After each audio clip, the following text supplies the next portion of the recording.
그쪽 딸은 걱정 마세요. 저도 보고 싶었어요. 우연히 들은 남편의 전화 통화 한마디는 지옥의 시작이었습니다. 남편의 외도는 한 명이 아니었습니다. 그리고 그 충격적인 배신이 가져온 결과는 7년 동안 제가 가장 사랑했던 가족의 출생에 얽힌 돌이킬 수 없는 비극이었습니다. 이 비극의 전말을 지금 공개합니다.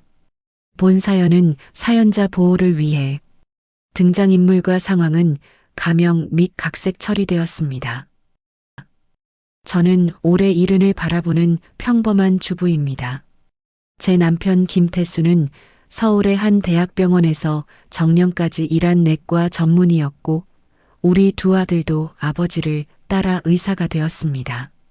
큰아들은 지방에서 개원해 잘 지내고 있고 둘째 아들 민철이는 우리와 함께 살며 남편과 함께 개원한 병원을 운영하고 있습니다. 40년 넘게 쌓아온 의사 집안의 명예, 그리고 이웃들이 부러워하던 화목한 대가족의 모습, 저는 그것이 우리 가족의 전부라고 믿었습니다.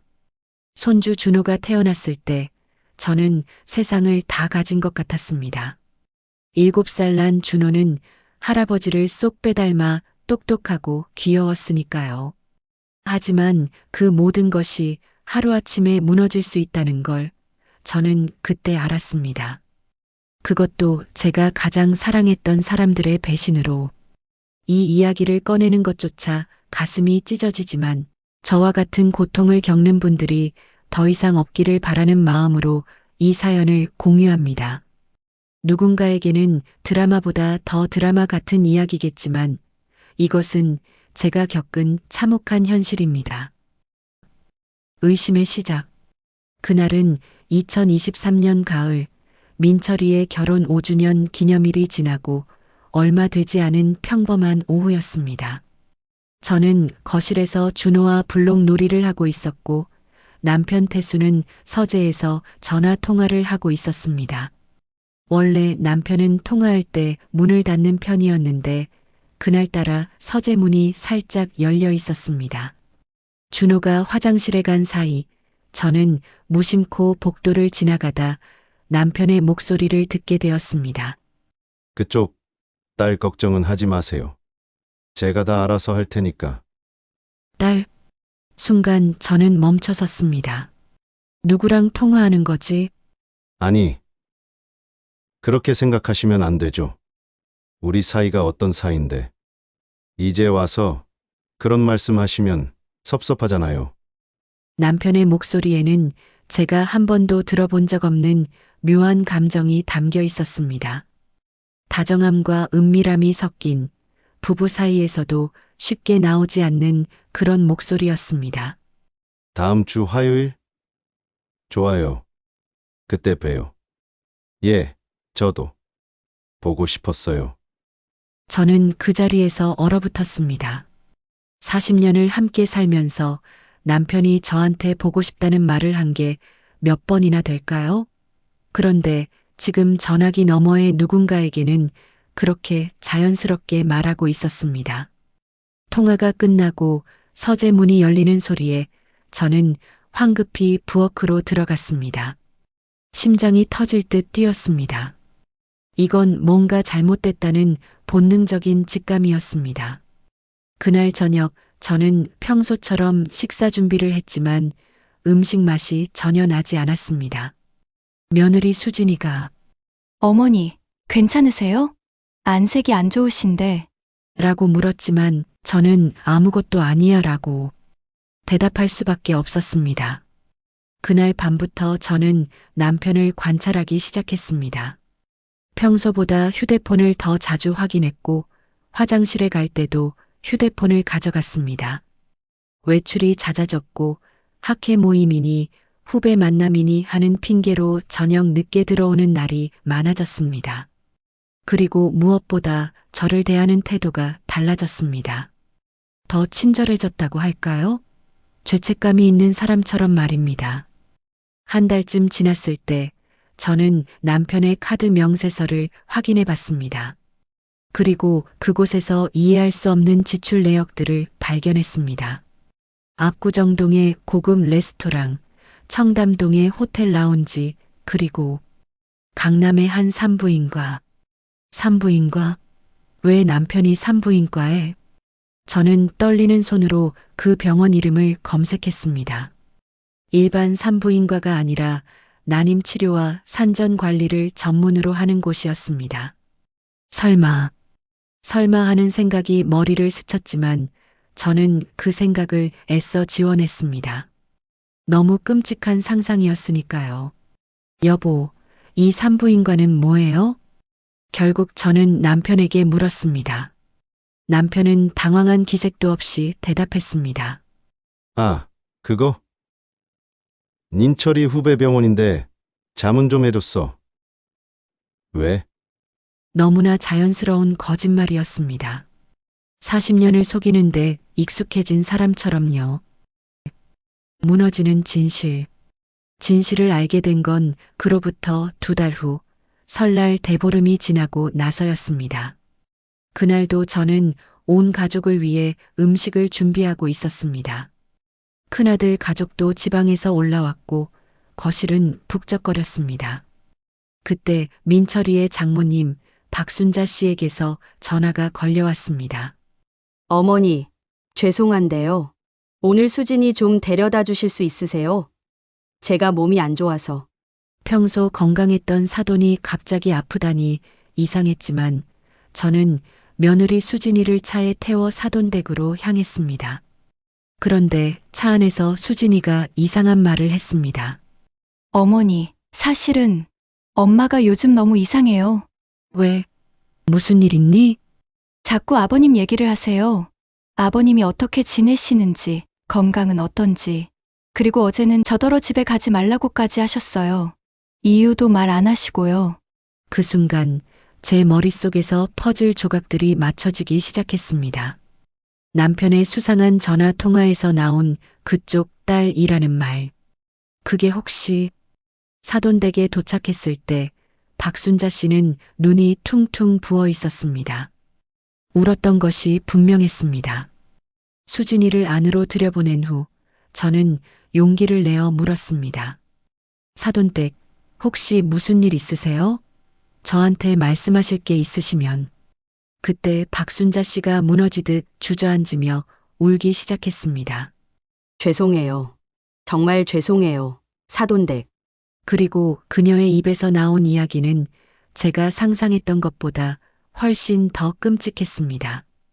박순자 씨와 제 남편은 5년 전부터 관계를 맺어왔다고 했습니다. 민철이와 수진이의 결혼 준비 과정에서 자주 만나면서 시작됐다고 했습니다.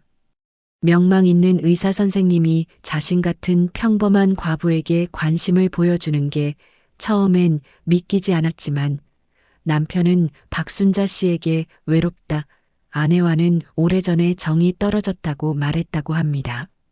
하지만 진짜 충격은 그 다음이었습니다. 그리고 수진이도 네, 사돈어른과 그런 관계였어요. 제가 알게 된 건 최근이에요. 둘이 호텔에서 나오는 걸 제가 직접 봤어요. 그 순간 세상이 무너지는 것 같았습니다. 며느리와 남편이, 그것도 사돈과 동시에. 그리고 준호가 박순자 씨는 떨리는 목소리로 말을 이었습니다. 민철이 아들이 아닐 수도 있대요. 수진이가 임신했을 때 시기가 사돈어른과 관계를 맺던 시기랑 겹친대요. 저는 그 자리에서 쓰러질 뻔했습니다. 손주라고 믿었던 아이가, 제가 그토록 사랑했던 준호가 사실은 남편의 아이일 수도 있다는 말이었습니다. 왜 이제야 말씀하시는 거예요? 저도 최근에 알았어요. 수진이가 술 먹고 실수로 말한 거예요. 저는 그저 사돈어른을 좋아했을 뿐인데 제 딸까지 그런 줄은 몰랐어요. 박순자 씨는 계속 울었고 저는 그 자리에 멍하니 앉아 있을 수밖에 없었습니다. 집으로 돌아오는 길, 저는 수진이를 데리고 왔습니다. 차 안은 무거운 침묵으로 가득했습니다. 수진이는 고개를 들지 못했고 저는 아무 말도 할 수 없었습니다. 집에 도착해서 저는 남편과 수진이를 거실에 앉혀놓고 물었습니다. 민철이와 큰아들 가족은 모두 돌려보낸 후였습니다. 이게 사실이에요? 남편은 처음엔 부인했습니다. 하지만 수진이가 울면서 모든 걸 자백하자 남편도 더 이상 발뺌할 수 없었습니다. 박순자 씨와는 외로워서 그랬어. 하지만 추진이와는 단 한 번의 실수였어. 한 번의 실수요? 그래서 준호가 태어난 거예요? 그때 2층에서 민철이가 내려왔습니다. 아들은 우리 대화를 다 듣고 있었던 것입니다. 아버지, 이게 무슨 소리예요? 민철이의 얼굴은 창백했습니다. 그날 밤 우리 집은 아수라장이 되었습니다. DNA 검사와 그 후 민철이는 즉시 준호와 자신 그리고 아버지의 DNA 검사를 요구했습니다. 일주일 후 나온 결과는 모두의 예상을 확인시켜 주었습니다. 준호는 민철이의 아들이 아니었습니다. 친부는 김태수, 제 남편이었습니다. 결과지를 받아든 민철이는 그 자리에서 무릎을 꿇고 울었습니다. 7년간 아들이라고 믿고 키워온 아이가 자신의 형제가 된 순간이었습니다. 아니, 더 정확히 말하면 아버지의 아들이자 자신의 아내가 낳은 이복 동생이 된 것입니다. 내가 뭘 잘못한 거예요? 아버지, 민철이의 절규는 저의 가슴을 찢었습니다. 착하고 성실하게만 살아온 아들이 부모의 죄 때문에 이런 고통을 받아야 한다는 게 너무나 억울했습니다. 수진이는 집을 나갔습니다. 친정으로 돌아갔지만 어머니 박순자 씨도 그녀를 받아주지 않았습니다. 결국 수진이는 친구 집을 전전하다가 서울 외곽에 원룸을 얻어 혼자 살게 되었습니다. 가장 큰 문제는 준호였습니다. 7살짜리 아이가 무슨 죄가 있겠습니까? 하지만 민철이는 준호를 볼 수가 없다고 했습니다. 그 아이를 볼 때마다 아버지와 아내의 배신이 떠오른다고 했습니다. 엄마, 저는 이혼할 거예요. 그리고 이 집을 떠날 거예요. 민철아, 아버지와는 법적으로 연을 끊을 수는 없지만 이제 아버지로 생각하지 않겠어요. 평생 용서 못해요. 민철이는 정말로 수진이와 이혼 절차를 밟았습니다. 준호의 양육권은 수진이가 가져갔지만 양육비는 한 푼도 주지 않기로 했습니다. 법적으로 민철이의 자식이 아니었으니까요. 큰아들도 연락을 끊었습니다. 어머니는 피해자시니 연락드리겠지만 아버지와는 다신 얼굴도 보기 싫습니다. 차갑고 짧은 문자 한 통만 남기고요. 남편 김태수는 지역 의사회에서 제명당했고 병원도 문을 닫아야 했습니다. 이 일이 소문나면서 환자들이 떠났기 때문입니다. 의사로서의 명예도, 가장으로서의 권위도, 아버지로서의 자격도 모두 잃었습니다. 저는 남편과의 이혼을 고민했습니다.